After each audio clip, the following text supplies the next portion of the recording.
Hello, everyone, and welcome. Welcome to this week's edition of Ask Coach Marie. I'm Marie O'Neill, founder of Padma Life Coaching and your host on this series. This is the place where you ask a question and I give you my unique opinion as a life renewal coach, astrologer, and past life regression facilitator. Please know that I am not a therapist and I will never tell you what you must do. Each week on Friday, a new video is released with me answering 2 questions from the viewers. I'll also talk about various other topics, such as consciousness, how the universe works, astrology, past life regression, various life renewal topics. So let's go ahead and get going with the first question for this week. Our first question comes from Barbara, who is in Los Angeles, California. Barbara says, I feel like my life is in shambles and I'm not sure how to get things back on track. I was a victim of crime years ago, and while I feel like I have mostly recovered from that trauma, I can't seem to get my life together.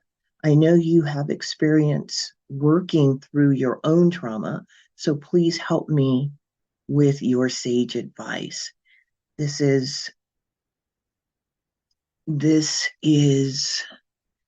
something that none of us ever want to go through. And I am deeply sorry, Barbara, that you've experienced this.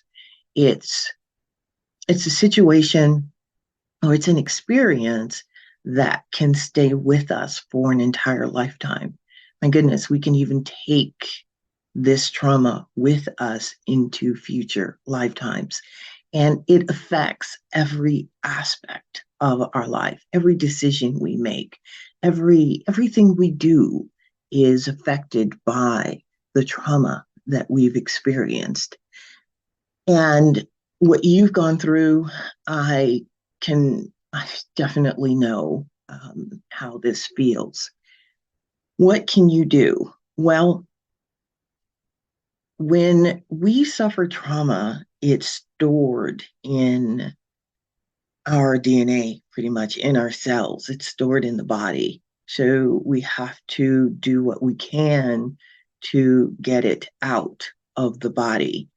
And I hope that you have worked with a psychotherapist or a psychologist to help you with this trauma. If you haven't, I would certainly recommend that you see a therapist or a psychotherapist to help you move through this trauma that you've experienced. Now, in your note, you said that you felt you had worked through a lot of it, but that you were still having difficulty getting your life back together. And know that it takes as long as it takes to heal trauma. Your intention, of course, is to heal it, and you are reaching out. One of the things that I did is I talked to people, of course, about what I was experiencing. And I don't know if you've done that or not, but talk therapy can also be of benefit. It doesn't necessarily get it out of the cells, but it does help you work through a lot of that trauma. To get it out of the cells, there's a couple of ways to do that. One is through tears and crying it out with intention. How do I put this? When you are going to cry and with intent, it sets you up to actually get the trauma out of the cells. It's amazing how that works. When you sit down and you decide that you feel into the feeling of the trauma, which honestly, in order to get past it, you have to go through it. but that doesn't mean you want to stay with that emotion for a long period of time. But you do want to feel the emotion and ask for help releasing this from your body. If you reach out to your guides, to your higher mind, and say, you want to get this out of your cells, they will help you. They will come to your aid to help you do that through your tears. What I did, I actually did this, and you can feel in your being when you're releasing energy, when you're releasing the trauma, you can feel it go. It's interesting that you can feel it, but you usually can.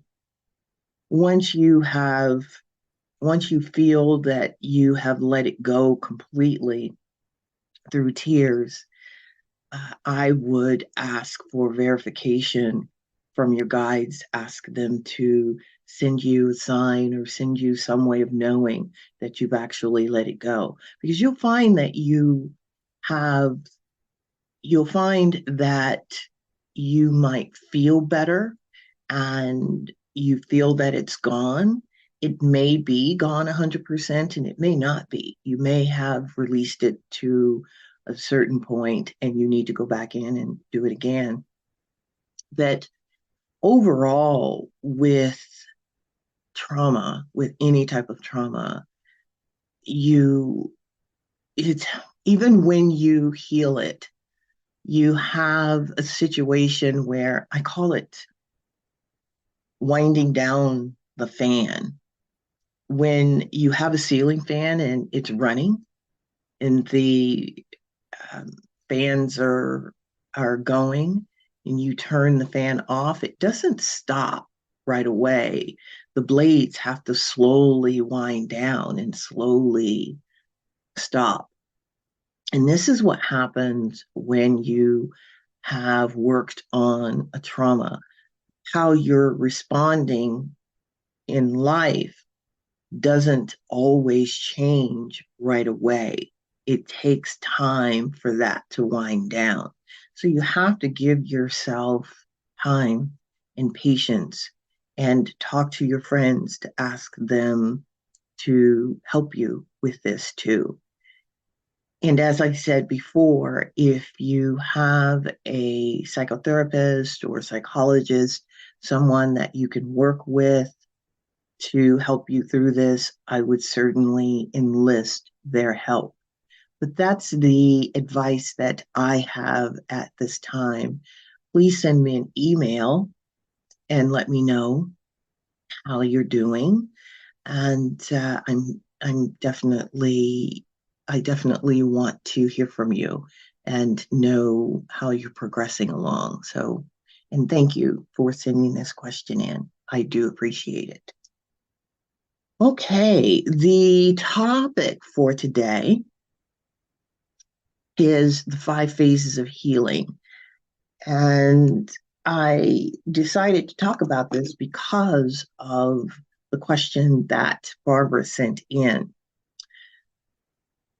The 5 phases of healing is something that I have put together. And the reason I put it together is because of what I've experienced with trauma and working through it.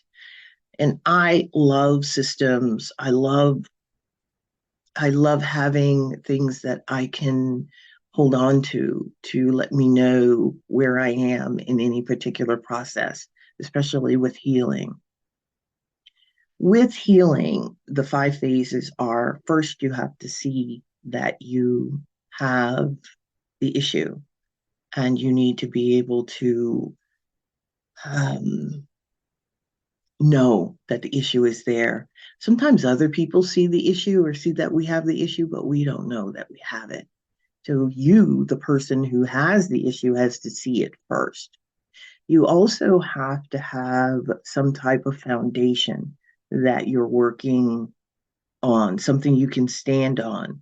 I call it spirituality. You can call it religion. You can call it the universe, whatever you want to call it, but it is your foundation, something that can hold you while you're working through an issue. The next thing you do is you have to, after you see the issue, you have to take action. And the action means going to psychotherapists, doing whatever you can to heal the issue or to work through whatever the issue is. You can go to an astrologer or a regressionist. You can go to functional medicine doctor. There are plenty of avenues out here for actually taking action to heal issues. It's not a one size fit all. You have to find what works right for you, not your next door neighbor. So after you see the issue, you have your strong foundation, your spirituality, and you take action. This next step is rather interesting. I didn't know it existed until I went through it, and I call it the void. The void is that space in between.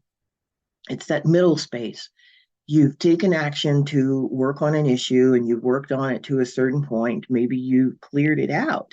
However, you don't know how to be in the healed state. You have no frame of reference. You have no way of knowing how to act or how to respond because the way you've responded in the past was from the wounded perspective. And now you've taken care of this issue. So now how do you go through life? That's that void state. And that is a critical stage.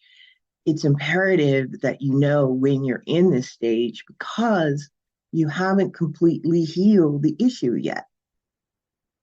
When you're in this stage, you can be attached to the old way of living, and that you don't want to do. You want to get attached to a new way of living. So that's a precarious position.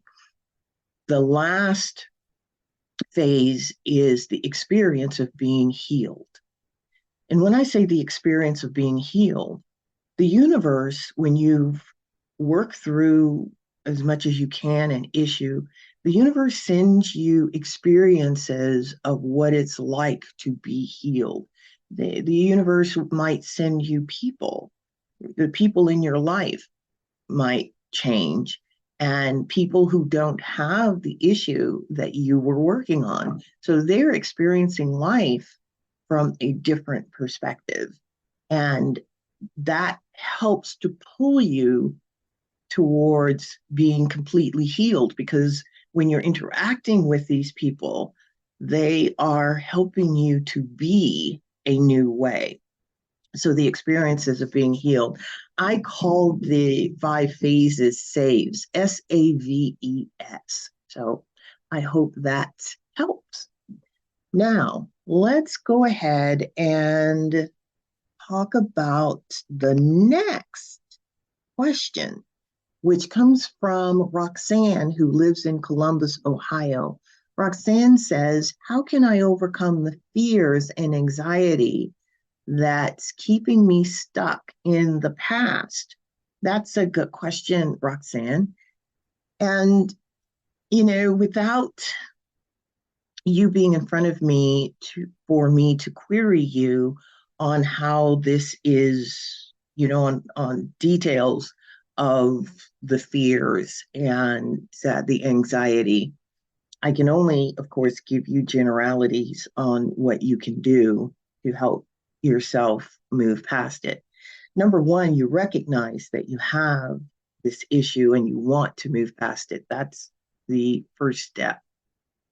The other thing that you can do is set a goal for yourself that you want. You set a goal for yourself, number one, that you want to move past it, and you set a goal to reach out to others to help you with this. And when I say reach out to others, I mean reach out to friends who know about the fears and the anxiety that you have, and they're willing to help you. Maybe you want to sign up for a class or to do something fun. Actually, that's one of the ways that I've done it. And I also recommend this for my clients, doing something fun to relax. Maybe you go skiing, maybe you go dancing, maybe you go out and have dinner with friends, but you keep doing something fun to help you move past the fear and the anxiety. And when you feel the anxiety come up, you can always, and I like doing this too, put in my mind's eye, when I feel myself becoming anxious, I will sometimes see a big stop sign in my mind's eye telling me to stop. And I replace that anxiety with a mantra, with something positive, and say it. Now, you want to come up with a mantra before the anxiety creeps in. You want to have it there set so that you can use it. The mantra can be anything. It can be, I am safe. I am well. I am, it's a positive. You don't want to say, I am not anxious, because when you say, I am not anxious or I'm not fearful, then you will be fearful and you will be anxious. That's not what you want. So you can use the stop sign. I've actually used a big red X in my mind's eye to tell me to stop. There's another thing that you can do too, and that is with the anxiety, you can feel into the anxiety to find out why it's there, what's triggering it, and work on that. There are plenty of therapists out here who can also help you with this too. But these are the suggestions that I have for you. I hope that helps, Roxanne, and thank you for sending the question to me. Now, these are the two questions that we have for today. If you would like to learn more about me, please check out my book and The Lotus Opened, a memoir. I will put the link down below in the comment section so that you can go to my website and learn more about me and learn more about the book. The other thing is, I want to tell you I am very grateful that you are showing up and listening to these videos. You're sending in your questions. I thank you for that. Please be sure to like and subscribe to my YouTube station so that the algorithms, of course, will send these videos out to lots of other people. And thank you. Thank you for being here. I will see you next week. Bye-bye.